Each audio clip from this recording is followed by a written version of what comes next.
रान्धस्य ज्ञानाञ्जनशलाकया चक्षुरुन्मीलितं येन तस्मै श्रीगुरवे नमः।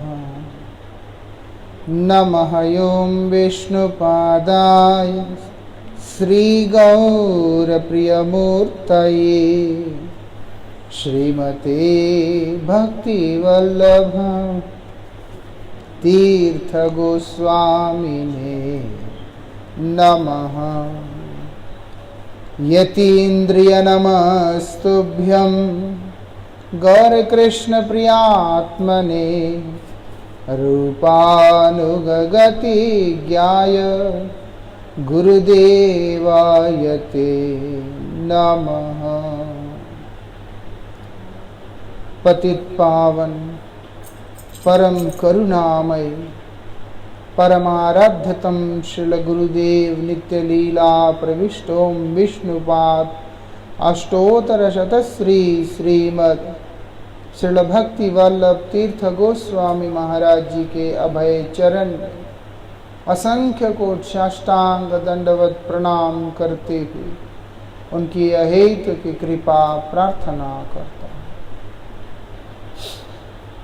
हमारे पूर्वाचार्य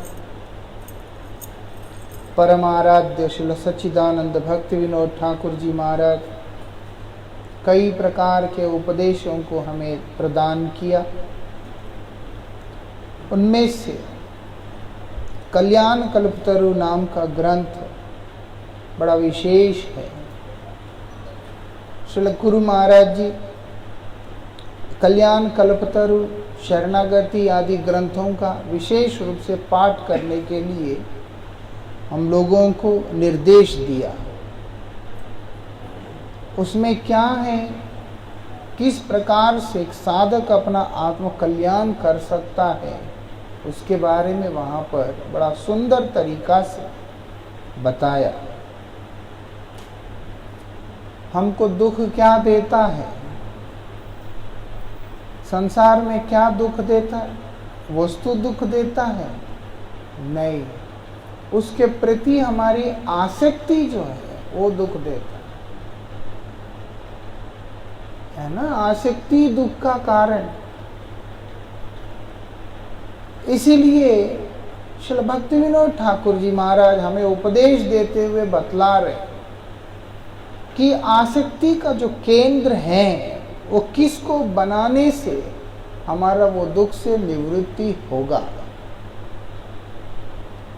दुनिया में रहने को हमारे आचार्यों ने गलत नहीं कहा, जीवन निर्वाह करने को भी गलत नहीं कहा।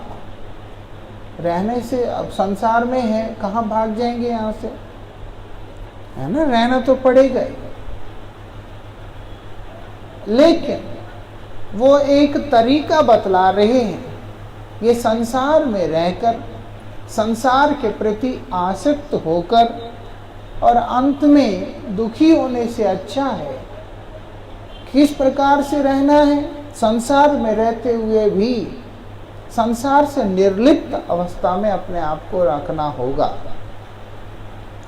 उसका परिणाम क्या निकलता है? आचार्य कहते हैं जीवन मुक्ति। यहाँ जिंदा तो है लेकिन मुक्त है। ऐसा होता ना, एक आदमी सोचता है जो मर्जी होने तो कोई नहीं है, छोड़ दिया भाई, ऐसा स्थिति है। तो उसकी आंखों के आगे कुछ भी हो रहा है उसको कोई लेना देना नहीं होता, बोले छोड़ दिया जा। ऐसा नहीं है तो ये ऐसा क्यों है, वो ऐसा क्यों है, यहाँ तक कि लोग ऐसे हो जाते हैं, उनकी मनस्थिति ऐसा होता है। अगर टेबल पे कपड़ा थोड़ा सा टेढ़ा भी हो गया उसके लिए भी जो है कलेश होने लगता है। ऐसा तो इसलिए यहाँ पर आसक्ति जो है किस प्रकार से उसका सार्थकता हो उसके विषय में हमारे आचार्य बतला रहे हैं।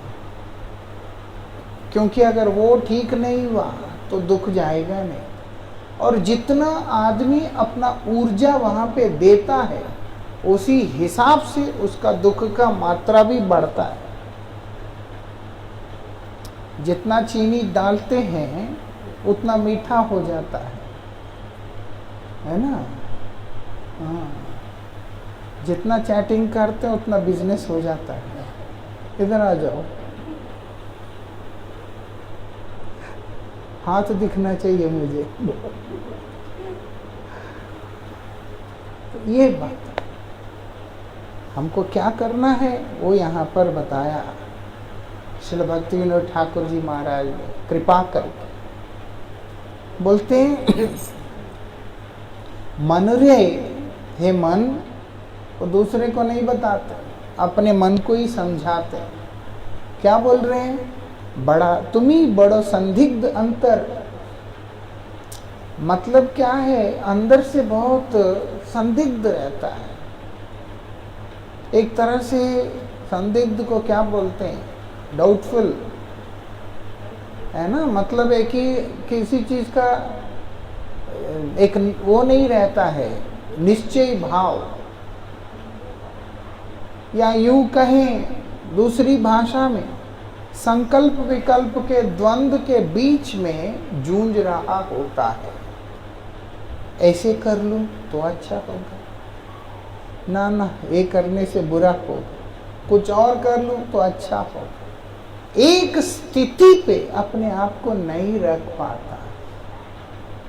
होता है ना, कितने सारे डाउट होते हैं, ऐसा स्थिति आता है उसको समझ नहीं आता कि करना क्या है। क्या बोलते हैं? बोलते हैं आसिया छे संसारे बद्ध है जड़ाधारे, जड़ासक्त हैलो निरंतर। ये संसार में आ गया, ये बीमारी का पीछे कारण क्या है? ये संदिग्धता के पीछे कारण क्या है? और बोलते संसार में आ गया। संसार में आकर ये सांसारिक विषय वस्तुओं के बीच में अपने आप को बद्ध कर लिया। इसीलिए एक एक वस्तु के प्रति आसक्त होता चला जा रहा है। जब पैदा हुआ तब आसक्ति नहीं होता है। आप देखेंगे जैसे बच्चे हैं, छोटे बच्चे, उनको अगर आप पैसा भी देते हो वो फेंक देते हैं, उनके लिए उसका कोई महत्व नहीं होता। चाहे 2000 का ही नोट क्यों ना हो, उसके लिए तो कागज का टुकड़ा है। लेकिन जैसे जैसे वस्तु का ज्ञान भी हो रहा है, उसका महत्व समझ में आ रहा है, वैसे ही वो उस वस्तु के प्रति आसक्त होता चला जा रहा है। ऐसे ही संसार में, हम संसार में आए हैं, आने के बाद ये संसार के अंदर जो वस्तुएं हैं क्या है? बोलते विषय है। ये विषय संसार के अंदर है, और वो विषय क्योंकि संसार के होने के कारण वो जड़ विषय है। ऐसा जिस जगह का है विषय, उसी हिसाब से उसका स्वरूप है। संसार में है क्योंकि विषय जो है उस जगत में भी है, लेकिन वो चिन्मय है। ये जगत के अंदर जो विषय आदि है वो क्या है? बंधन का कारण होता है। इसीलिए बोल दिया जड़ासक्त हैलो निरंतर। लगातार वो उस जड़ वस्तु के प्रति आसक्त होता चला जा रहा है। जब आसक्ति जड़ पदार्थ के प्रति है तो चेतन वस्तु वहां पर किस प्रकार से स्थिर रह सकता है? पिंजरे में बंद तोता जो है कभी सुखी नहीं रह सकता। रह सकता है? सोने का पिंजरा है, बहुत बढ़िया है, वो ये सोच के खुश होगा मैं सोने के पिंजरे में हूं, बहुत खुश हूं ना, वो दुखी है। इसी प्रकार से दुनिया के अंदर असंख्य भोग होने के बावजूद भी यहाँ पर बता रहे हैं उन भोगों के प्रति आसक्त जीव क्या अवस्था को प्राप्त कर रहा है? संकल्प विकल्प आदि द्वंद्व के बीच में फंसकर दुख को अनुभव कर रहा है। क्या कारण है? क्योंकि विषय जड़ होने के कारण वो नीरस है। वो नीरस है। जिस प्रकार से एक च्युइंगम होता है, आदमी उसको चबाता रहता है, जितना उसके अंदर मिठास है वो खत्म होने के बाद वो एक रबर के टुकड़े की तरह है। जितना मर्जी चबाओ उसमें से कोई भी रस निकलता नहीं है। चबाते चबाते जब दांत तो दुखने लगता है तो व्यक्ति उसको उठा के बाहर फेंक देता है। बस इसी प्रकार से ये संसार है। ये संसार का विषय भी इसी प्रकार से, वो जड़ इसीलिए कहा क्योंकि जब व्यक्ति उस विषय के अंदर से रस को ढूंढने का कोशिश करता है तो उसको वहां पर रस मिलता नहीं है। उस नीरस अवस्था के अंदर वो क्या होता है, क्योंकि वो संसार में फंसा हुआ है और उसके अंदर रस को अनुसंधान करता हुआ उसी में आसक्त होता चला जाता है। काम करते करते करते अच्छा नहीं भी लगे, एक समय ऐसा आता है जो मैं कर रहा हूं उसी में मैं टिक गया।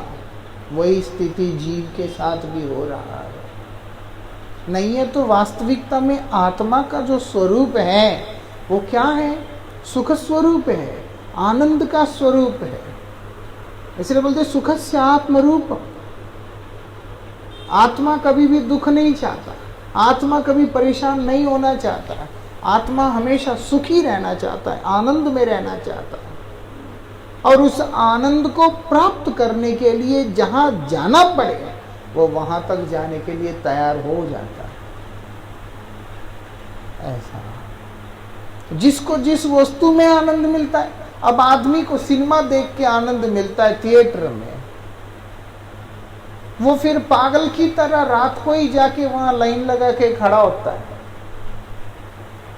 कई बार होता है, अभी पता नहीं ऑनलाइन बुकिंग होता होगा, हमारे बचपन में देखा, थिएटर के बाहर खड़े रहते हैं, रात को ही जाके बैठ जाते हैं।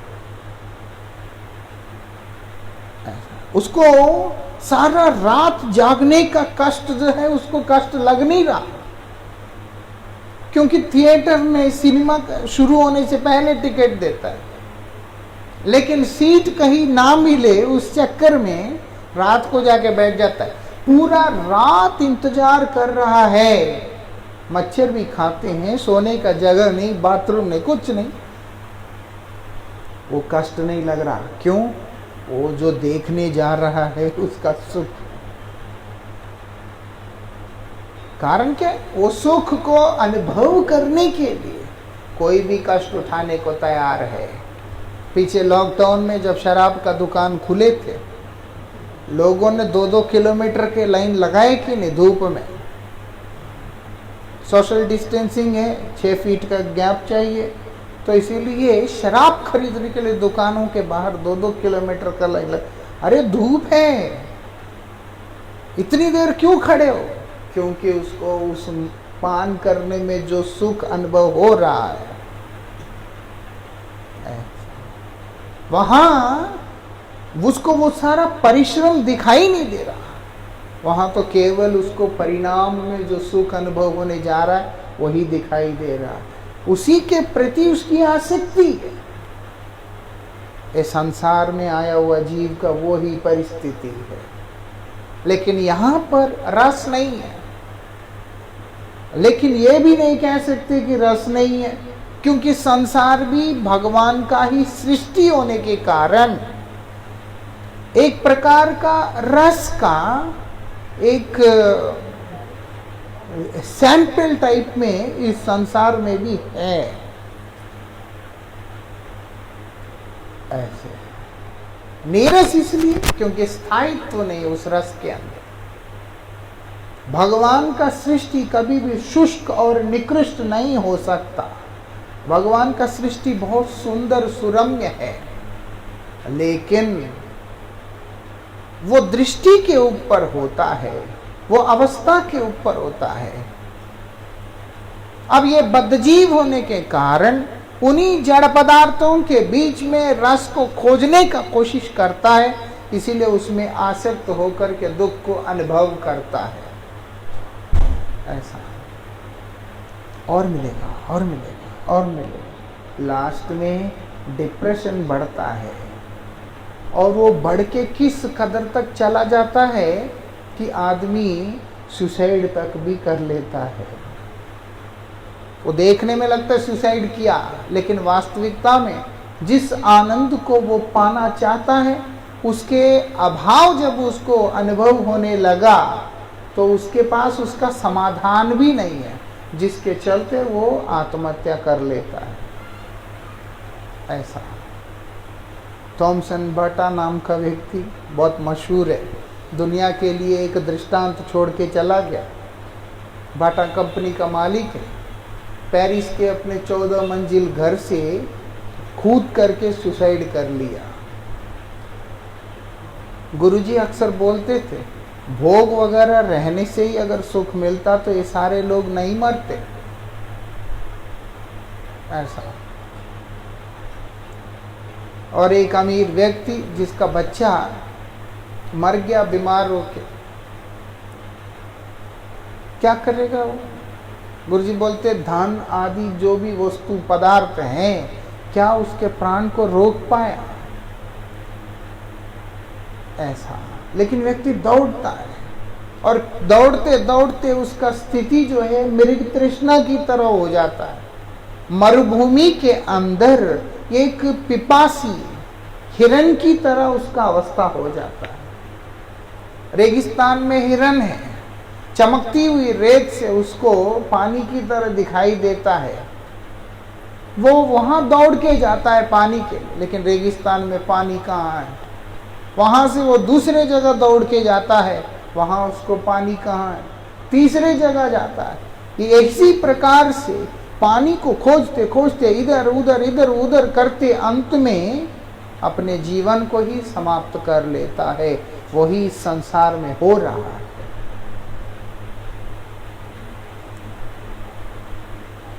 श्रीमद् भागवत जी के अंदर वर्णन आता है, जहां पर भगवान नरसिंह देव के आज्ञा से प्रहलाद महाराज राजा बनते हैं। राजा बनने के बाद पूर्व काल में ऐसा होता था, वो लोग क्या करते थे, अपने राज्य के अंदर विचरण करते थे, देखने के लिए कि वहाँ का प्रजा किस प्रकार से है। ऐसा खुद देखते थे, चेकिंग करते थे कि लोग ठीक हैं, सुख सुविधाएं सब बराबर है कि नहीं, सारा कुछ। जब प्रहलाद महाराज जा रहे अपने मंत्रिमंडली के साथ, रास्ते में एक व्यक्ति को देखा, छोटे से कपड़े पहन के, कोपी नादी धारण करके इसे रेत में पड़े हुए। मंत्रियों को बोला, जाके पूछो, हट्टा कट्टा आदमी है, वो किस लिए ऐसे रेत में पड़ा हुआ है? तो मंत्री जाने के लिए उतना रुचि नहीं दिखाया। क्यों? उनको लगा कि पागल आदमी है, कोई पागल है, इसलिए तो रेत में पड़ा। लेकिन प्रहलाद महाराज पहचानते थे उनको, क्योंकि एक शुद्ध भक्त दूसरे ऐसे अवधूतों को पहचान लेता है। एक कामुक व्यक्ति कामुक को पहचानता है, लोभी व्यक्ति को पहचानता है, एक चरित्रहीन व्यक्ति अपने जैसे चरित्रहीन व्यक्तियों को पहचान जाता है। ऐसा ही एक भक्त जो होता है वो दूसरे भक्तों को ही पहचान जाता है। अभी प्रहलाद महाराज जी ने तो उनको पहचान लिया। अब प्रहलाद महाराज स्वयं जाकर उस अवधूत से प्रश्न करते हैं, प्रणाम करते हैं श्री गुरु महाराज जी कहते कि उनके चरण अपने मस्तक पे रखते हैं। ये देख कर के सारे मंत्री आश्चर्यचकित होकर देखते हैं कि प्रहलाद महाराज को हुआ क्या है। उसके बाद बड़ी विनम्रता के साथ उनसे पूछते हैं कि प्रभु आप जो है स्वस्थ है, बीमार तो है नहीं, आप स्वस्थ हैं, आप अपने लिए धन अर्जन कर सकते हैं, 4 व्यक्तियों के लिए सहायक बन सकते हैं, बहुत कुछ कर सकते हैं, ये रेत में क्यों पड़े हैं। तब वो अवधूत ने प्रहलाद महाराज को यही कहा, बोलते हैं केवल मात्र दुख को कमाने के लिए, दुख रूपी परिणाम को प्राप्त करने के लिए आप चाहते हैं मैं इस संसार में लिप्त हूं। बोलते वो मेरे लिए आवश्यक नहीं है। मतलब क्या है, इस संसार के अंदर हर व्यक्ति किस लिए संघर्ष कर रहा है प्रतिनित्य। बोलते सुख पाने के लिए, लेकिन क्या मिल रहा है, बिना प्रयास मिल रहा है, मुफ्त में नहीं, उसके लिए कोई कोशिश नहीं करता, लेकिन वो बिना प्रयास मिलता है। बचपन से लेके, पढ़ने से लेकर, नौकरी से लेकर, शादी से लेके, बच्चे से लेके, पूरा संसार एक ही उद्देश्य से दौड़ रहा है, सुख प्राप्ति का। लेकिन हाथ क्या लग रहा है, वो बोलते दुख। बोलते जिस परिश्रम का परिणाम केवल दुख ही निकलना है, आप आशा करते हैं कि ऐसे परिश्रम, ऐसे संघर्ष में करके जीवन व्यतीत करूंगा। बोलते उससे उत्तम तो यही है कि मैं जिस अवस्था में पड़ा ऐसा। इसका मतलब ये नहीं है कि कुछ मत करो, ऐसे पढ़ के रहो। इसका मतलब यह है जो काम आप करोगे वो कम से कम इस प्रकार से हो जिसमें से सुख का अनुभव भी हमें होता रहे। क्योंकि अगर सुख नहीं है तो सिर्फ तड़पन है, और तड़पन जहाँ पर है वहाँ मन विचलित ही रहेगा। विचलित मन जहाँ है वहाँ पर कभी भी वो व्यक्ति सुखी नहीं रह सकता है। इसलिए यहाँ पर बता दिया, जड़ाशक्त है निरंतर। लगातार क्या है, ये जड़ संसार, जड़ वस्तुओं के प्रति आसक्ति बढ़ता ही चला जा रहा है। उसके रिजल्ट क्या हुआ, बोलते हैं भूलिया स्वकीय धाम से भी जड़गत काम, जड़ बिना ना देख अपार। बोलते हैं मैं अपना क्या भूल गया, स्वकीय धाम मतलब है कि अपना शाश्वत धाम को भूल गया। एक ना जिसके ऊपर सिर चढ़ गया होता है, जिसके सिर पे चढ़ गया होता है, वो सब भूल जाता है। उसके बाद उसको कुछ भी नहीं समझ में आता है, उसको कुछ भी मतलब नहीं होता किसी भी चीज से। वो क्या कर रहा है, कहाँ जा रहा है, किस दिशा में जा रहा है, उसको कोई लेना देना नहीं होता। यहां पर यही बात बतला रहे हैं। जब चंचल मन हो गया, उसको समझ नहीं आ रहा है कि मैं कहां से आया हूं,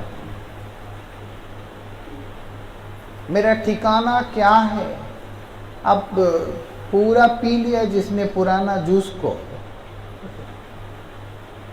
है ना, वैसे शब्द भी हमें प्रयोग करना अच्छा नहीं लगता, क्या करें। पुराना जूस को जिसने पूरा पी लिया, अब उसको होश नहीं है। ऐसी स्थिति में उसको पता ही नहीं है कि उसका घर कहाँ है, उसने जाना कहाँ है, करना क्या है। बोलते इधर भी ये मन की चंचलता इस स्तर पे चला गया कि उसको समझ नहीं आ रहा कि उसका वास्तविक ठिकाना कहाँ है ना। उसको समझ नहीं, कंफ्यूजन, वो संदिग्धता अंदर, और ऊपर से आसक्ति, क्योंकि उसका रिजल्ट है तो वो तो है ही है, उसके साथ में एक और चीज जुड़ गया। तो इसीलिए बोल रहे हैं भूलिया स्वकीय धाम, मैं अपना घर बार भूल गया। मेरा कौन सा घर कौन सा है? बोलते हैं भगवान के श्री चरण ही मेरा घर है। ऐसा श्रील भक्तिविनोद ठाकुर बोल रहे मेरा वास्तविक धन, मेरा वास्तविक प्रयोजनीय पदार्थ क्या है?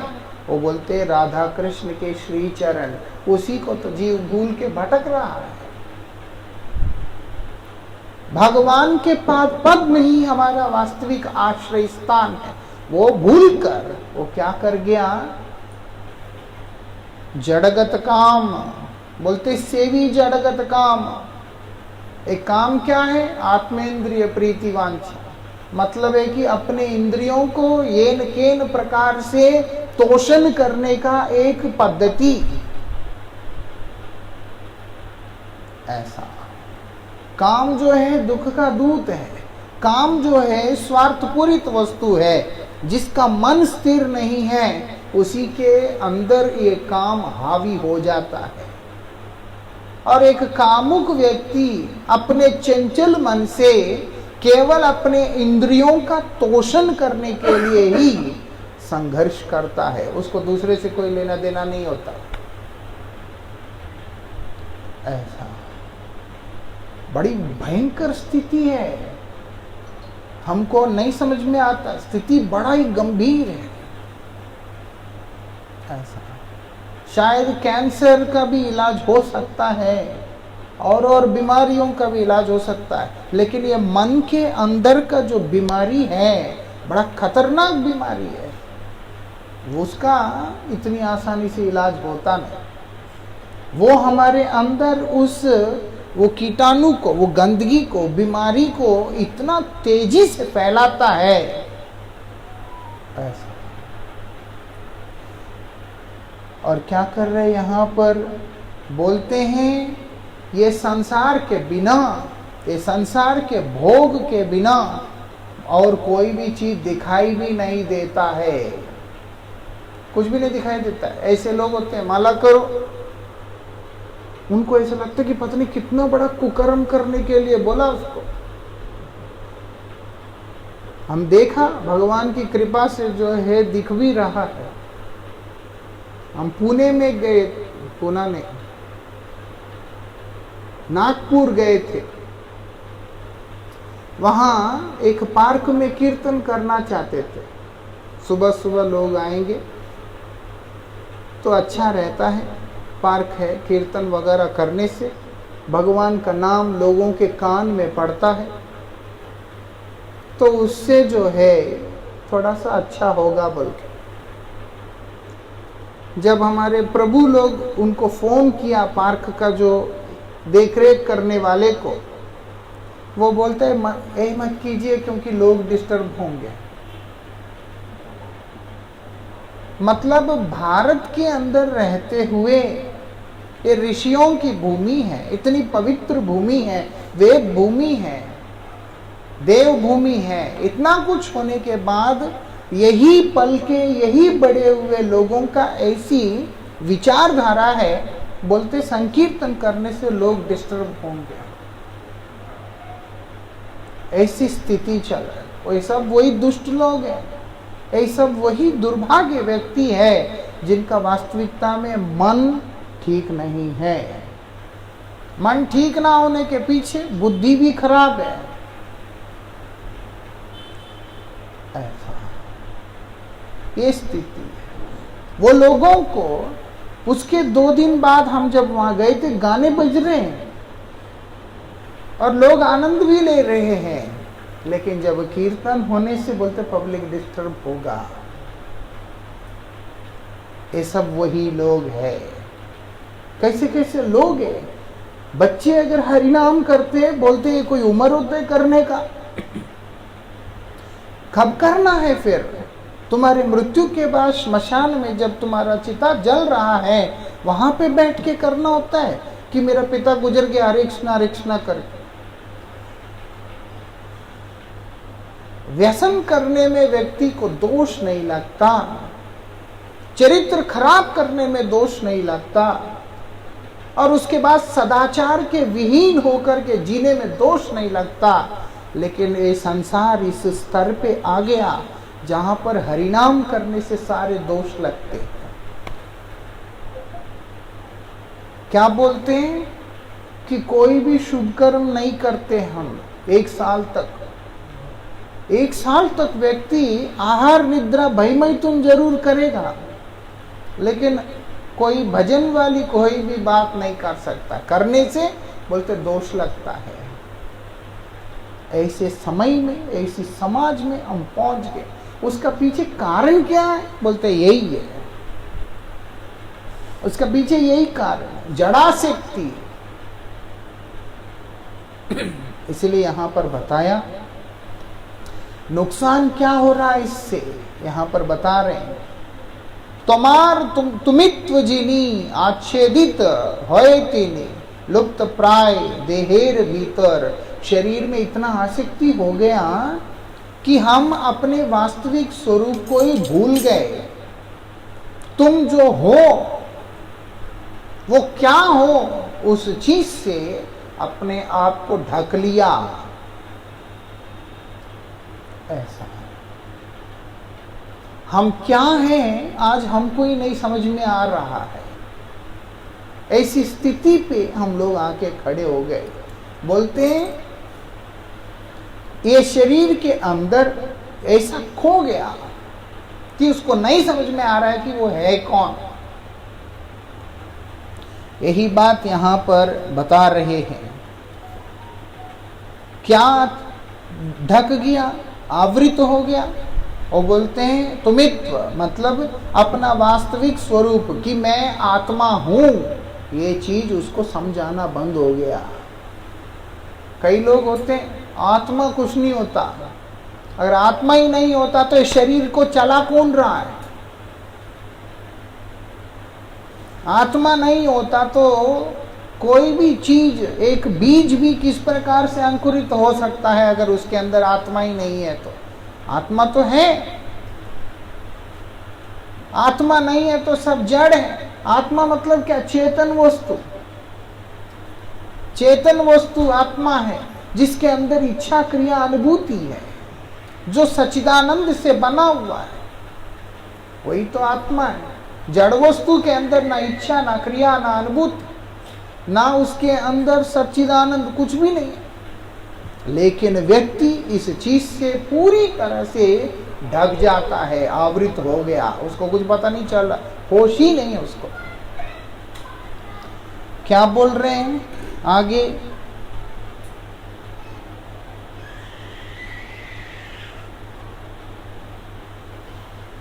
तुम्ही तो जड़ीय ज्ञान सदा करितेच्छ ध्यान, ताहे सृष्टि कर चराचर। क्या बोल रहे हैं?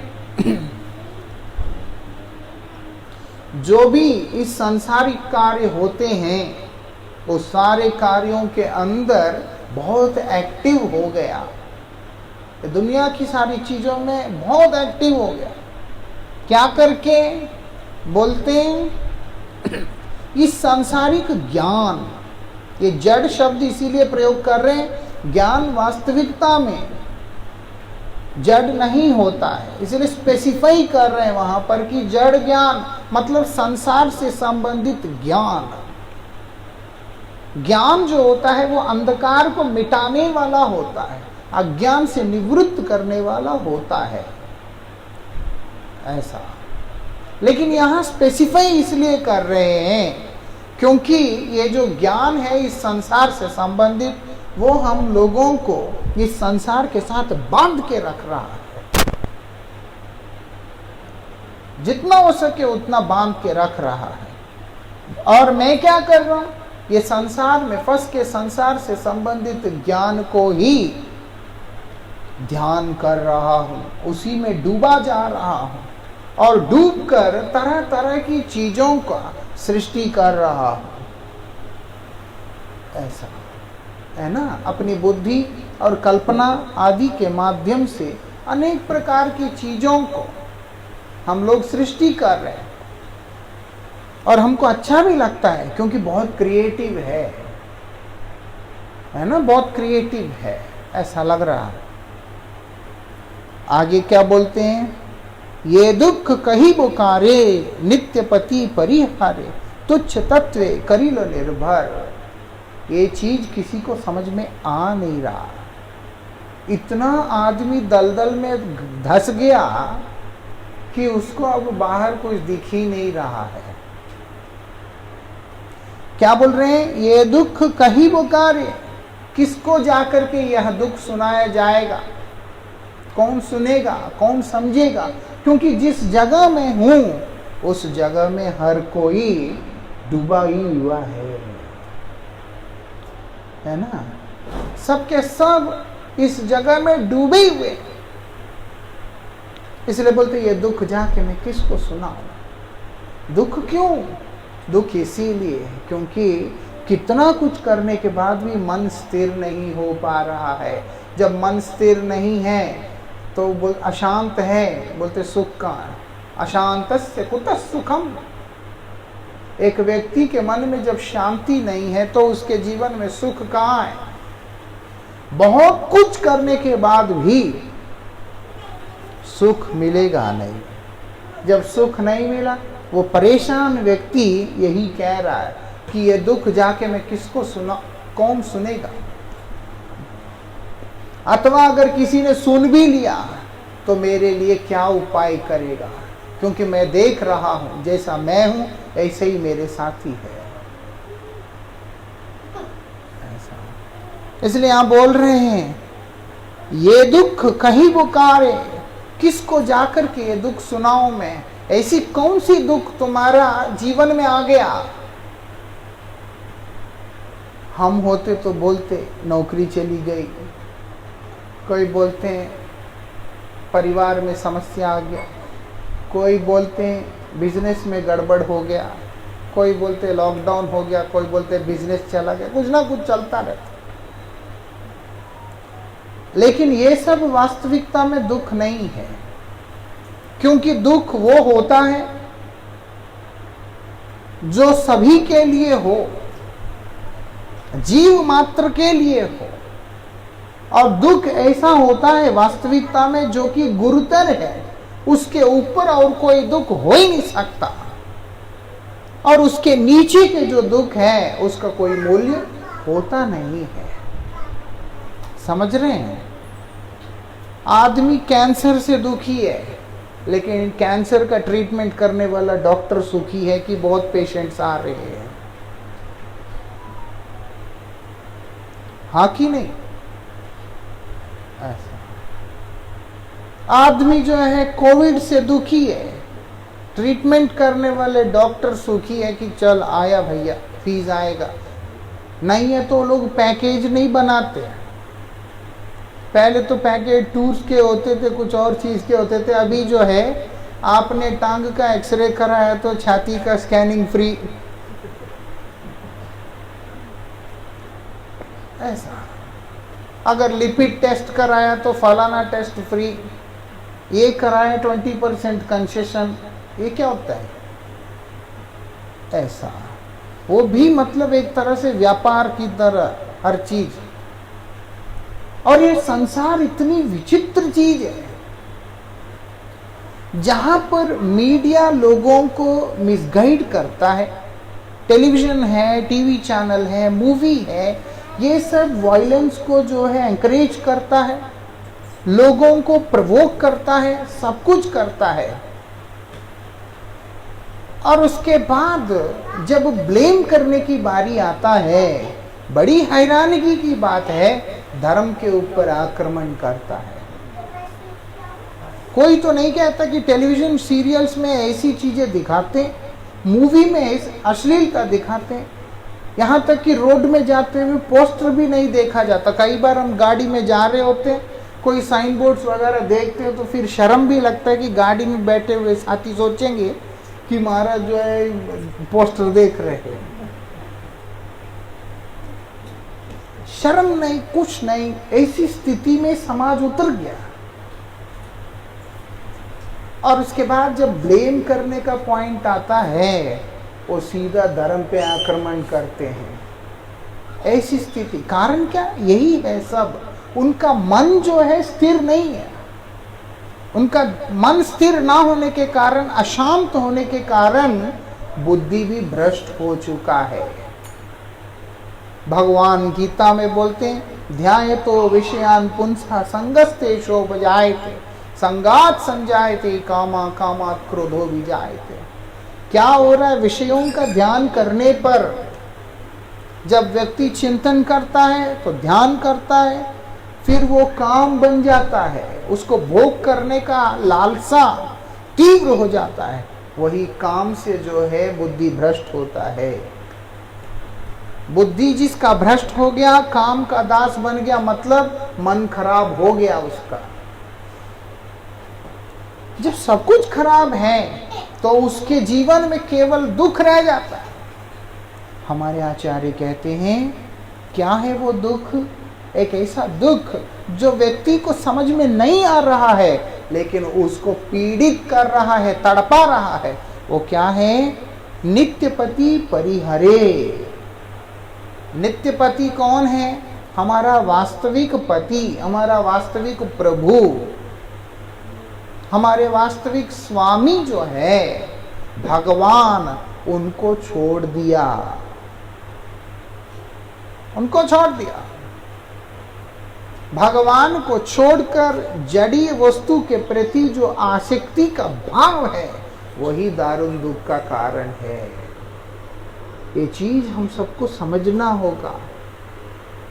ऐसे जितने मजबूती से इस चीज को हम समझ पाएंगे, उतना ही इस नकारात्मक विचारधारा वाले समाज उसके साथ में बीच में अपने आप को संभाल कर लेकर के जा पाएंगे। नहीं तो अंत में कोई भी हमारा रक्षा नहीं कर सकता है। क्या बोल रहे हैं?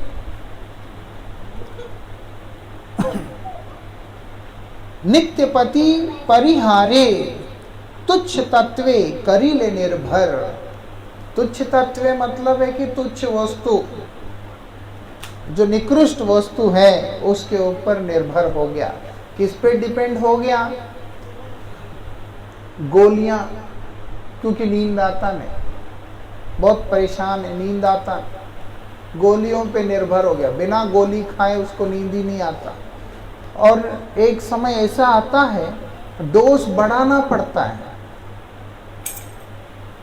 डोज बढ़ाना पड़ता है, और उसके बाद भी ठीक से नींद नहीं आता, और धीरे धीरे फिर ऑर्गन फेल्यूर होने लगता है ना। ये सब एंटीबायोटिक्स है, केमिकल्स है, उसको खाते खाते ऑर्गन्स पे इफेक्ट पड़ता है। फिर उसको ठीक करने के लिए और गोलियां खाना पड़ता है। आखिरी में जो है उसका भोजन एक रोटी रह जाता है और गोलियां एक कटोरी भर के रह जाता है। सप्लीमेंट खाओ, ये खाओ, फलाना खाओ। हमको जब कोविड हुआ था, खाने का तो इच्छा हो नहीं रहा था, लेकिन गोलियां यही लोगों ने खिलाया। इतनी इतनी गोलियां खाना पड़ा, 15-15 गोली एक एक टाइम। सोचिए कि ये तो चला भी गया, उतना था नहीं, लेकिन और भयंकर बीमारी होता है या कुछ और होता है, लिवर सूज गया है, कुछ हो गया है, किडनी हो गया, फलाना हो गया, शरीर में हीट हो गया, बहुत सारी चीज।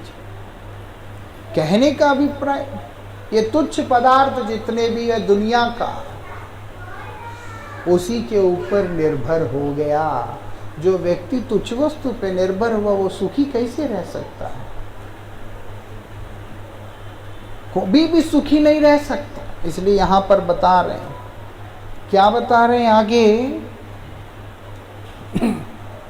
नाही देखी आत्मतत्व छाड़ी दिले शुद्ध सत्व, आत्महिते नीले अवसर। ये आत्मा कुछ नहीं होता, भगवान कुछ नहीं होता, ये जरूर रहता है, इसका पिताजी जरूर रहता है, उसका पिताजी जरूर रहता है, लेकिन आत्मा नहीं रहता है और भगवान नहीं रहता। जब आत्मा ही नहीं रहता तो अपने पिता का, उसके पिता का फोटो रखना क्यों, उनकी स्मृतियां रखना क्यों, आग लगा दो ना। वो सब रहते, आत्मा नहीं रहता। यही सब समाज को स्वयं धूर्त बन के दुनिया को भी उसी रास्ते में लेके जा रहे थे। भाई अगर आत्मा ही नहीं रहता है, शरीर भी खत्म हो जाता है, तो चौक पे इसके उसके पुतले रखने की क्या जरूरत है। वो भी मानते हैं आदमी किसी ना किसी रूप से रहता है, लेकिन भगवान को, अस्तित्व को मानने में प्राण संकट होता है। उसका कारण क्या है? उसका अपना दोष। यहां पर बोल रहे हैं क्या, एक ऐसी स्थिति में आ गया क्योंकि मुझे समझ नहीं आ रहा, आत्मा का अस्तित्व नहीं समझ में आ रहा मुझे, इसीलिए सीधा इसी बात पे आ जाता है कि आत्मा बोल करके कुछ होता नहीं। और क्या है? गुणों के अधीन पढ़कर, गुण 3 हैं, सत्वगुण, रजोगुण, तमोगुण, ये तीनों गुणों के अधीन पढ़कर आदमी संसार के अंदर धक्के खा रहा है। गुण समझ में आता है? हाँ, ये तीनों गुण जो है आदमी को वो भी दुख ही देते हैं। इसलिए यहां पर बोल रहे हैं वो भूल गया शुद्ध सत्व को, मतलब एक निर्गुण भूमिका की स्थिति। वो कौन सी स्थिति है? बोलते हैं हरिपाद पद्म, जो नित्य पति भगवान के श्री चरण है, उसको भूल गया। हम आगे क्या बोल रहे हैं? ये सब चीजें करके आत्मा आछे की ना आछे, संदेह तुम्हार का छे, क्रमे क्रमे पाई लो अंदर। बोलते हैं अंदर में जो है एक डाउट दिन दिन बढ़ता चला जा रहा है कि आत्मा है भी कि नहीं है। ऐसा आत्मा नहीं, ऐसी कोई वस्तु होता है? अनात्मा वाली जो स्थान है वो कभी भी सरवाइव कर ही नहीं सकता। बोलते हैं जीवभूत महाबाहो या इदम धारिते जगत। अगर वो जीवात्मा ने धारण नहीं किया है, अगर जीवात्मा उस स्थान पे नहीं रहे, तो आठों तत्व कभी भी एक साथ रह ही नहीं सकते। पृथ्वी, जल, अग्नि, आकाश, वायु, ये 5 मन, बुद्धि, अहंकार, सूक्ष्म तत्व और स्थूल तत्व, ये दोनों को धारण करके आत्मा ने रखा हुआ है। इसीलिए ये सृष्टि इतना सुंदर दिखाई दे रहा है। आत्मा चले जाने के बाद कितना भी सजा ले, जैसे वो लोगों ने श्रीदेवी को किया था, लास्ट में उसको श्मशान में ही ले जाना पड़ा क्रियाक्रम करने के लिए, है ना। सजा के ऐसे तो घर में तो रखा नहीं है, या शोकेस में, म्यूजियम में सजाया है, लेकिन लेके श्मशान में गए और मटके में ला करके जो भी करना है किया।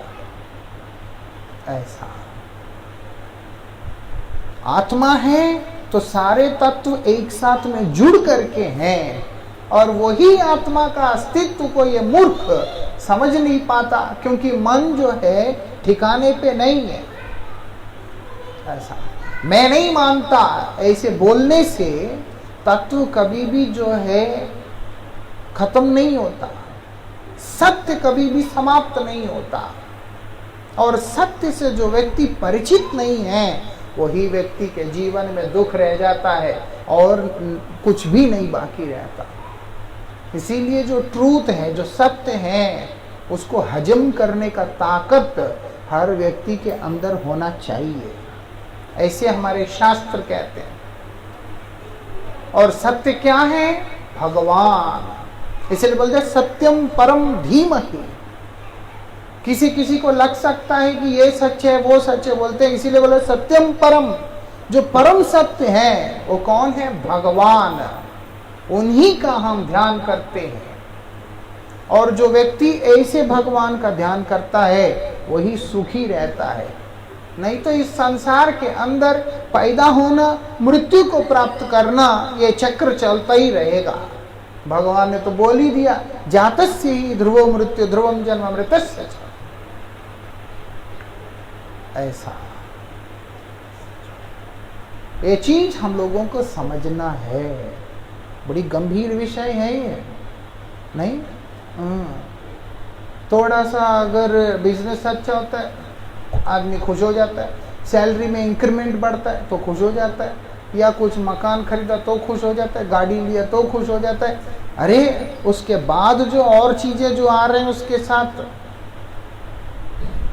अनुषंगिक रूप से साथ साथ जो और आ रहे हैं वो उसको ध्यान देता नहीं। ऐसे ही ये दुनिया में, ये संसार में रहते रहते जब थोड़ा सा हल्का सा सुख का अनुभव होने लगता है तो वो उसी में डूबकर भगवान भूल जाता है, अपना अस्तित्व भूल जाता है, सब भूल जाता है। क्योंकि सुख तो है इधर भी, लेकिन भगवान बोलते हैं जो तुमको सुख की तरह दिखाई दे रहा है अशाश्वतम, वो शाश्वत नहीं है। तो इधर है क्या? भगवान बोलते दुखालयम। तुम्हें सुख अनुभव हो रहा है वो तुम्हारा समस्या है, लेकिन अगर तुम मुझे पूछते हो मैं तुम्हें बताना चाहूंगा कि ये संसार दुखालय है। नहीं, मुझे तो सुख अनुभव हो रहा है, बोलते अशाश्वत। जा, उस दुख के मध्य में अनुभव होने वाला उस क्षणिक सुख के बीच में फंसकर जीव क्या करता है? अपनी जिंदगी बर्बाद कर लेता है। यही बात भक्ति विनोद ठाकुर जी महाराज बोल रहे हैं। ऐसा क्या बोल रहे हैं यहां आगे? यही रूपे क्रमे क्रमे पड़िया जड़ेर भ्रमे अपना अपनी हईल पार, एवे कथा राख मोर नाही हो आत्मचोर, साधु संग कर अतपार। क्या एक बात बोल रहे हैं श्रील भक्ति विनोद ठाकुर? बोलते हैं अब जो है अपने आप को ठगना छोड़ दो। दूसरों को ठगने की बात नहीं हो रहा है इधर। क्या बोल रहे हैं यहां? खुद को ठगो नहीं, है ना? अक्सर दुनिया क्या है, दूसरे को ठगता है, लेकिन आचार्य कह रहे हैं अपने आप को ठगना नहीं। तुम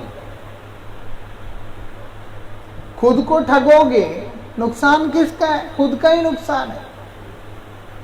यहां पर यही बात बोल रहे हैं कि अब जो है,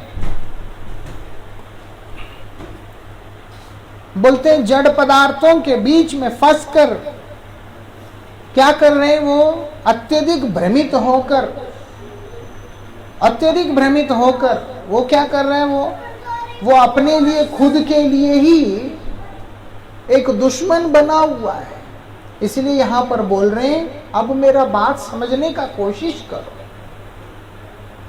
क्या करूं? बोलते खुद को ठगना छोड़ दो। और फिर बोलते साधु संग कर अतक पार। और एक काम करना, वो क्या है? बोलते साधु संग। साधु संग मतलब ये नहीं कि लाल कपड़ा, पीला कपड़ा, मुंडन, दाढ़ी, ये सब नहीं। साधु मतलब वो व्यक्ति है जिसने वास्तविकता में अपने चंचल मन को नियंत्रित करके परम तत्व भगवान के साथ में अपने संपर्क को बनाया, वो साधु है। क्योंकि यही बीमारी हमको सता रहा है। उस बीमारी के अधीन जो व्यक्ति नहीं है और जिनके पास जाने से, जिनके मदद लेने से हमारा वो बीमारी से छुटकारा होगा, वही व्यक्ति साधु है। डॉक्टर है, जो बीमारी हमें है वो बीमारी अगर उसको भी है तो वो मरीज है। ये नहीं कहेंगे वहां डॉक्टर है, बोलेंगे वहां पेशेंट है, मरीज है। क्योंकि वो भी उसी बीमारी के द्वारा ग्रस्त होके आईसीयू में पड़ा हुआ है। डॉक्टर कौन है? जो बीमार व्यक्ति का इलाज करने वाला है, वो डॉक्टर है। यहां पर बोल रहे साधु कौन है? ये ऊपर बताए गए अवस्थाओं के द्वारा जो ग्रसित नहीं है, वो साधु है। हम अगर सिर्फ कपड़े और अवतार के हिसाब से देखते हैं तो कई बार भ्रमित हो जाते हैं। हमको इनके आधार पे देखना पड़ता है कि मेरा मन चंचल है, लेकिन साधु का मन चंचल नहीं है। मेरा मन संसार में आसक्त है, लेकिन साधु का मन संसार में आसक्त नहीं है। मुझे अपने आप के ऊपर ही विश्वास नहीं है कि मैं हूं, लेकिन साधु को अपने पे और भगवान पे, दोनों पे विश्वास है। मुझे कुछ होता है, मैं इसको उसके मदद के लिए दौड़ता हूं, लेकिन साधु को कुछ होता है, वो केवल भगवान को स्मरण करता है। इसलिए बोलते ऐसे भक्त के पास में चले जाओ, यहां पर बता रहे हैं, क्योंकि बीमारी का इलाज जरूरी है, नहीं हुआ तो अनर्थ हो जाएगा। इसीलिए बोलते हैं खुद को ठगना छोड़ दो। क्यों, क्या बोल के ठगना? मैं स्मार्ट हूं, मैं अच्छे से सब कुछ समझता हूं, मेरा दिमाग अच्छा है, मैं बहुत कुछ कर सकता हूं। ये सारे विचारों को अपने अंदर से निकाल के बाहर फेंक, और फेंक कर बोलते हैं साधु संग कर अतः पार। जाकर के संतों के पास चले जाओ, साधुओं के पास चले जाओ। ऐसे संत कृपा से, साधु कृपा से क्या मिलता है? जीवन मुक्ति अवस्था मिलता है। मतलब आसक्ति का जो केंद्र जो हमने इस संसार को बना रखा है, वो बदलकर संत क्या करता है? भगवान के चरण की तरफ मोड़ देता है। इसलिए यहां पर बता रहे हैं वैष्णवेर कृपा बले संदेह याई वे चले, तुम्ही पुनः होई वे तुम्हार। वैष्णव कृपा से, वो साधु कृपा से अंदर के जितने भी संदेह संशय इत्यादि हैं, वो सब ध्वंस हो जाएंगे और तुम अपने वास्तविक स्वरूप में प्रतिष्ठित होगे। तुमको ये समझ में आएगा तुम हो कौन, ऐसा। और उससे क्या होगा? पावे वृंदावन धाम। बार बार जाके आना नहीं पड़ता। जाके आना ये सब नहीं होता है। पावे वृंदावन धाम, और वहाँ जाके वीडियो कॉल करके भी दिखाना नहीं पड़ता है, सब वहाँ पहुँच जाएंगे एक साथ, ऐसा। पावे वृंदावन धाम सेवी वे श्री राधा श्याम।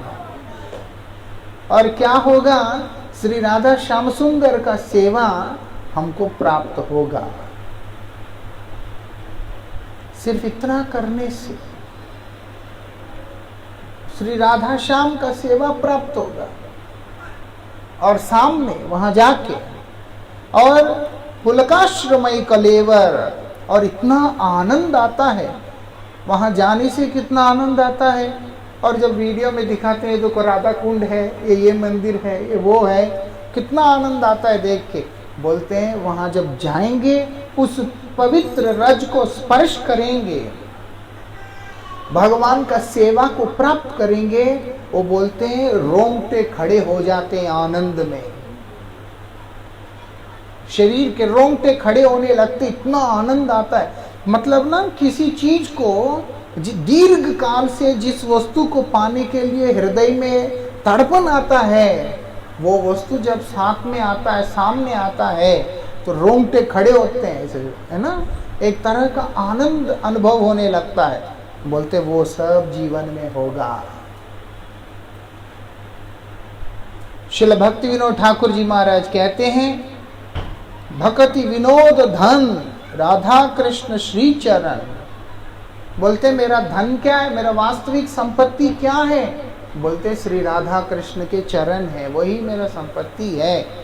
ताहे रति रहू निरंतर, आज मेरा इस संसार में रति है, ये जड़ वस्तु में रहती है जो मुझे विचलित करके रखा, अधीर करके रखा, चंचल करके रखा।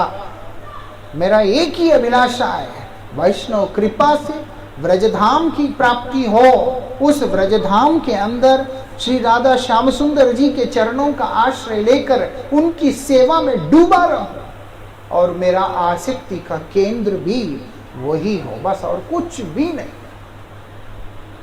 ऐसे बता रहे यहाँ पर, है ना?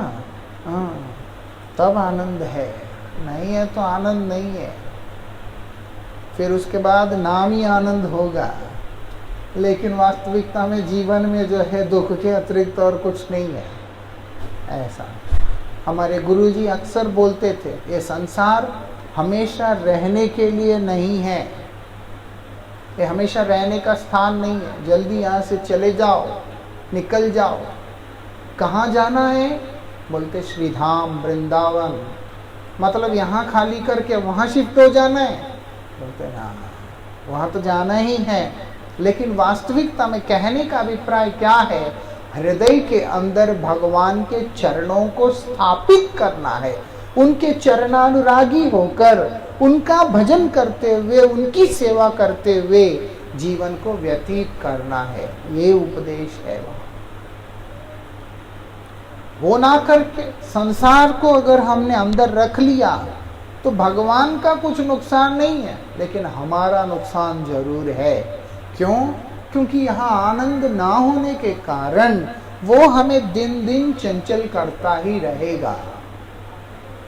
अब एक व्यक्ति के पेट में जो है गैस हो गया, ठीक है ना? अब क्या करें, ऐसे ही समझ में आता है।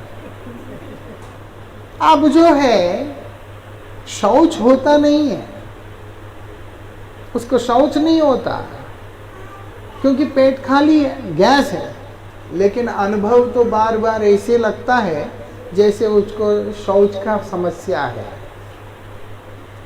है ना? और वो अगर शौच के लिए जाता भी है तो निराश होके आता है।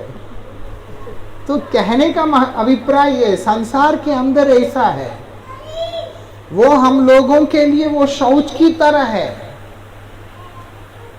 केवल निराश करता रहता है, निराश करता रहता है, और उसके बाद पेट भारी लगता है, परेशान लगता है। इसीलिए बोलते हैं बराबर जो है ना उसकी औषधि लेना है। औषधि क्या है? निरामयम कृष्ण रसायनम पिबा, लगातार निरंतर भगवान के नाम का रस को पान करते रहना। जैसे जैसे साधक पान करेगा, परिणाम क्या होगा? आसक्ति का केंद्र बदल जाएगा। आसक्ति का केंद्र बदलकर श्री राधा कृष्ण युगल के श्री चरण होगा। उसके बाद तो जीवन में आनंद ही आनंद है। इसीलिए भजन कीजिएगा, हरिनाम कीजिएगा, कथा श्रवण कीजिएगा, अपना परम मंगल कीजिएगा। भजन गीति देना।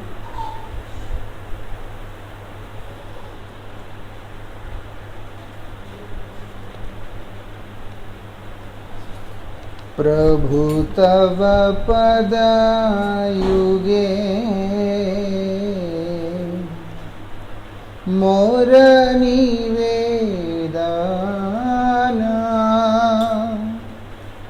प्रभु तव पद युगे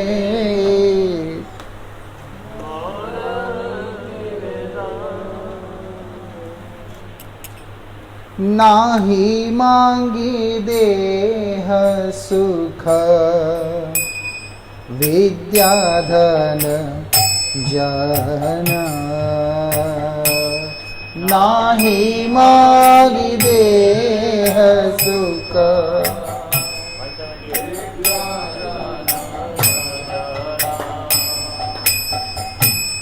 नाही मांगी स्वर्ग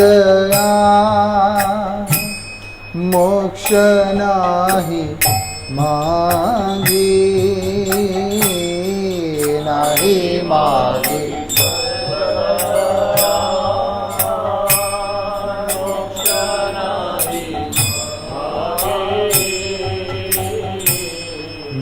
करी प्रार्थना को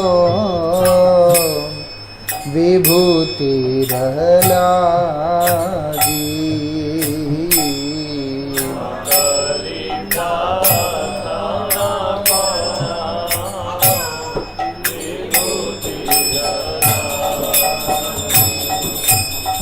एक समझदार भक्त भगवान के चरणों में यही निवेदन करता है। एक नासमझ व्यक्ति का चाहत, एक समझदार शरणागत भक्त का जो चाहत है, इतना अंतर होता है। दुनिया का व्यक्ति एक ही प्रार्थना करता है प्रभु से कि ये दे दो, वो दे दो, लेकिन ये नहीं सोचता है मेरे द्वारा मांगे गए वस्तु वास्तविकता में मेरे जीवन के अंदर दुख के अतिरिक्त और कुछ भी नहीं देने वाले हैं। लेकिन शुद्ध भक्त वो एक अलग ही मिट्टी का होता है, जिसका एक उद्देश्य अपने प्रभु के सेवा के अतिरिक्त और कुछ भी नहीं होता है। हनुमान जी महाराज कुछ भी दे दो उनको नहीं चाहिए। कभी नहीं देखोगे कि हनुमान जी ने श्री राम जी की सेवा के अतिरिक्त कुछ और कल्पना भी किया हो। मांगना तो दूर की बात है। कोई भी भक्त अपने प्रभु की सेवा के अतिरिक्त कुछ और वस्तु भगवान से याचना ही नहीं करता है। वो मूर्ख है निश्चित रूप से, जो दुनिया की वस्तुओं को भगवान से मांगता है। इसीलिए हमारे आचार्य हमें बतला रहे हैं, दुनिया के जितने भी वस्तु तुम मांगोगे, चाहोगे, वो सब अंत में तुम्हें दुख के सागर में ही डालने वाले हैं।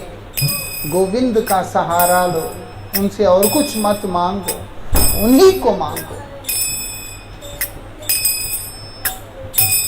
निज कर्म गुना दोषे ये जन्म पाए। निज कर्म गुना दोषे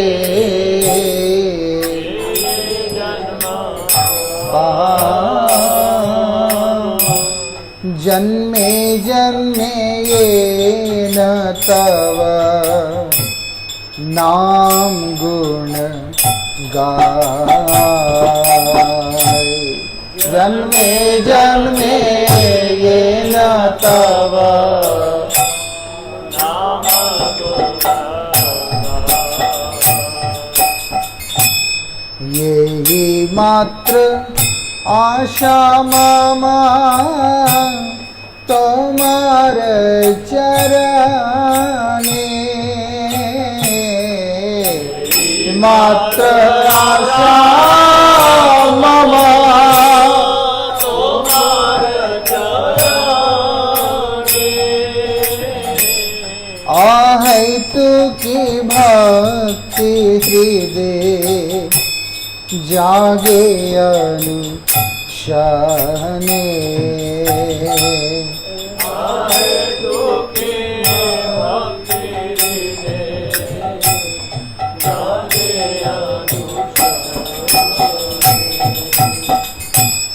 विषये प्रीति वे आछाए आमार। विषये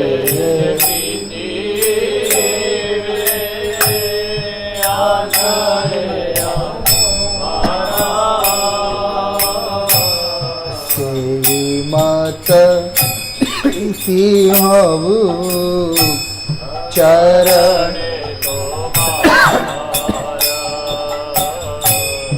से मत प्रीति हवु।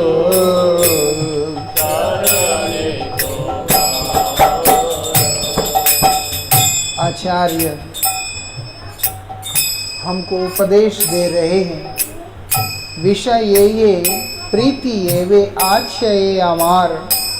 जिस प्रकार से विषय भोगों में मेरा रुचि है, मेरा प्रीति है, बड़ा अच्छा लगता है विषयों को भोग करने में।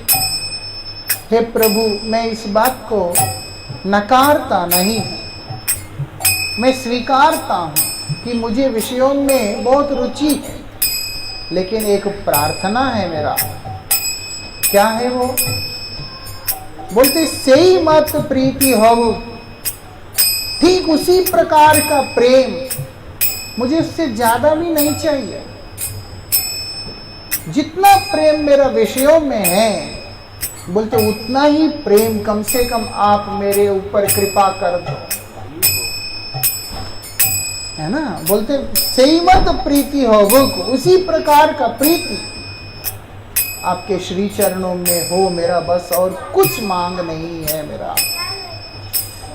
विषयों के प्रति जो प्रीति है, उसी से मन चंचल होता है और संसार के प्रति आसक्त करता है, और परिणाम में जीवन को दुख के अथाह सागर में निमग्न कर देता है।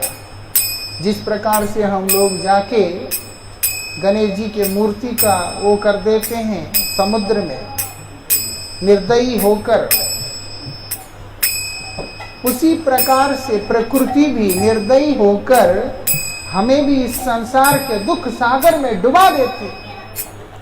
इसीलिए प्रार्थना कर रहे हैं कि हे नाथ, केवल जिस प्रकार की आसक्ति विषयों में है जिससे मैं दुखी हूं, केवल ऐसी ही आसक्ति आपके चरणों में हो जाए, और कुछ नहीं मांगता। विपदे संपदे तहार ठाकुर सम भावे। विपदे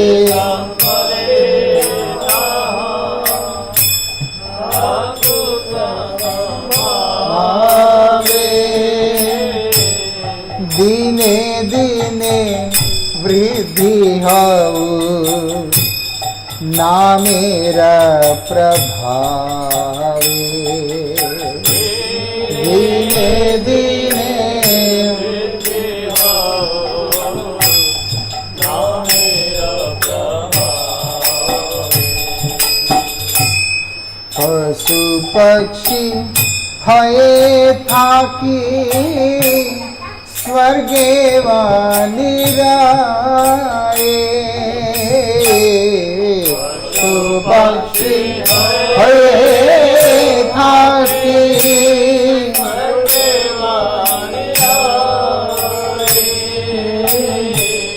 तव भक्ति रहु भक्ति विनोद हृदय।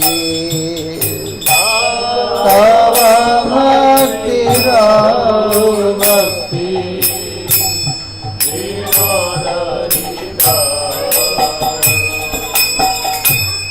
तव भक्ति रहु भक्ति विनोद हृदय। तव भक्ति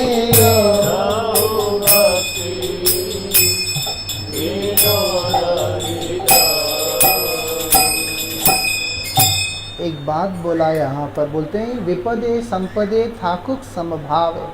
विपत्ति में समृद्धि में समभाव से आदमी कैसे रहेगा? बोलते जब नाम का आश्रय लेगा, नाम प्रभु के प्रभाव से, हरिनाम के प्रभाव से दिन दिन क्रम से ये संभव पर हो जाएगा। नाम प्रभु का कृपा से जो हरिनाम हम करते हैं, मन भी स्थिर होगा और उसके बाद परिस्थिति भी हमारे अनुकूल होगा। समझ में आता है? हरिनाम करने से बहुत फर्क पड़ता है। हरिनाम करने से, भगवान का नाम का आश्रय लेने से जो स्थिति में हम होते हैं, हमारे लिए जितने भी प्रतिकूलताएं होते हैं, उनको प्रभु कृपा करके अनुकूल बना देता है। अक्सर लोगों का मानना है, और ये बात सच भी है, हम डिनाई भी नहीं कर सकते, साढ़े साथी जिसको बोला जाता है, वो जिसके ऊपर आता है उसका बेड़ा गर्क होता है ना, उसका मतलब सब ध्वंस हो जाता है। और ये बात सच है, लेकिन मूर्ख लोग हैं वो ऐसी परिस्थिति में भगवान के शरण में जाना छोड़कर और उपाय करने के लिए जाते हैं। अब हमारा साढ़े साथी था, जिस समय घर से आया तो नियम के अनुसार साढ़े साथी ने अपने प्रभाव तो दिखाना ही था, लेकिन जब मैं भगवान की कृपा से, गुरुजी की कृपा से हरिनाम के मार्ग में आया, अब आपके सामने इस तरह से हूं। सीधी बात है, ग्रह नक्षत्र जो भी है, परिस्थितियां, लोग, हर चीज का अपना अपना एक एनर्जी होता है, उसका इन्फ्लुएंस हर व्यक्ति पे बराबर पड़ता है। लेकिन बचेगा कौन? हरिनाम का सहारा जिसने ले लिया। इसीलिए बोलते हैं मन को स्थिर करने के लिए, वो जो ऐसे होता है, छोटी छोटी चीजों के लिए घबराता है, वो घबराहट सब बहुत दूर भाग जाएगा। ऐसा बात यह है कि भगवान का कृपा है, इसी चीज है, पत्थर भी गिर जाएगा बड़ा सा, देखते हुए भी जो भगवान के चरणों में आश्रित व्यक्ति है डरेगा नहीं। ऐसा पत्थर कौन सा? ये सारे अनर्थों का जो हमारे साथ में घट रहे होते हैं संसार में। इसीलिए बोलते हैं विपदे संपदे ठाकुर समभाव है। जब अच्छा हुआ वो फूलता नहीं, बेकार हुआ तो रोता नहीं। क्या करता है? नाम का आश्रय लेता है, बोलते हैं मेरे प्रभु की यही कृपा है मेरे ऊपर। तब जाकर के जिंदगी सुंदर हो जाता है। यही बात श्री भक्तिविनोद ठाकुर बोल रहे हैं। इसीलिए बोलते हैं मुझे आप पशु बनाइए, पक्षी बनाइए, जो मर्जी बना दीजिए, आपका मर्जी है, आपका दास हूं, आपका दास हूं। आपको भूल गया, आपसे विमुख होके पड़ा, लेकिन अब मुझे समझ में आ रहा है, इसीलिए नाथ मैं आपके चरणों में हूं। जो करना है कीजिए, लेकिन मैं आपके चरणों से दूर नहीं जाऊंगा। मेरी आसक्ति का केंद्र ही आपका चरण है। मेरा धन, मेरा संपद, मेरा सर्वस्व आपके चरण है। उसके बाद जीवन बड़ा ही अलग रूप में दिखेगा, है ना? वही करना है। हरे कृष्णा हरे कृष्णा कृष्णा कृष्णा हरे हरे हरे राम राम राम हरे हरे।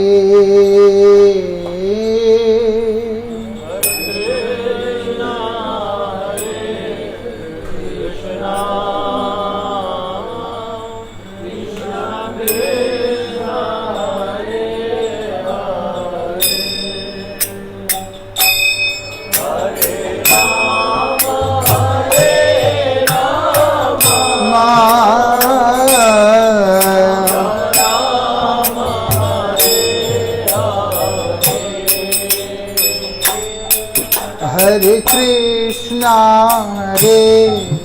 कृष्णा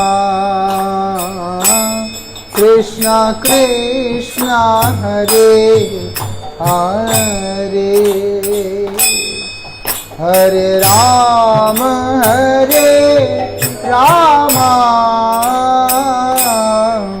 राम राम हरे हरे।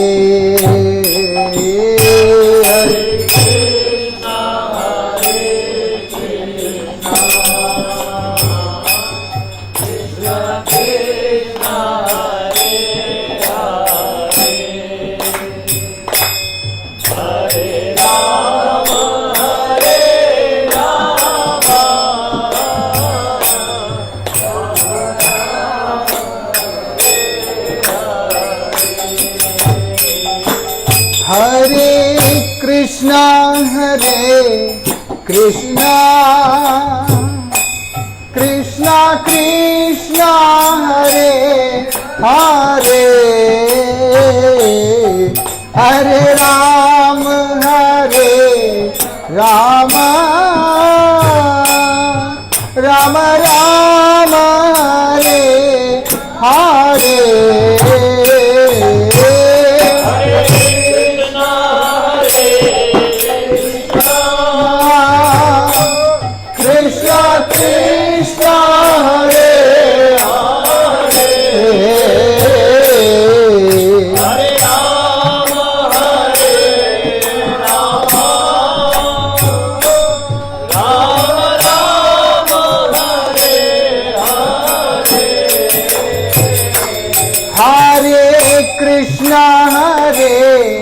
कृष्णा कृष्णा कृष्णा हरे हरे, हरे राम राम, राम राम हरे हरे।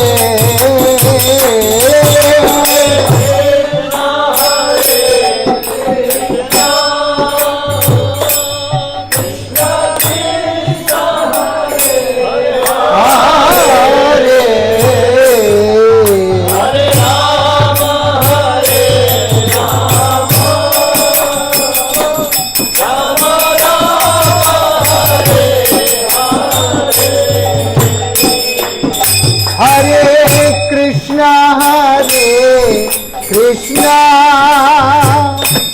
कृष्णा कृष्णा हरे हरे, हरे राम राम, राम राम हरे हरे।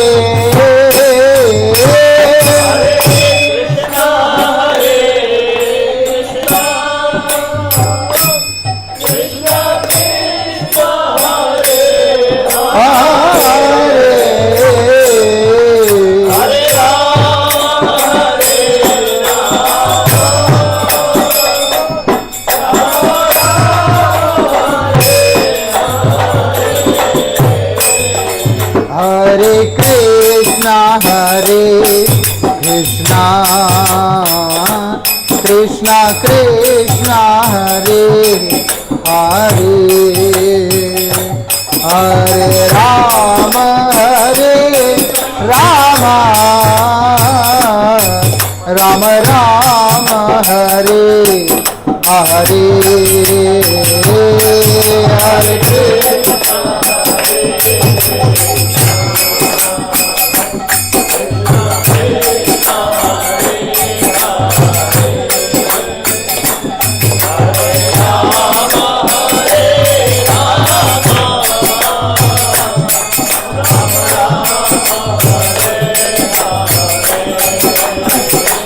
हरे कृष्णा कृष्णा कृष्णा हरे हरे, हरे राम राम राम हरे हरे, हरे कृष्ण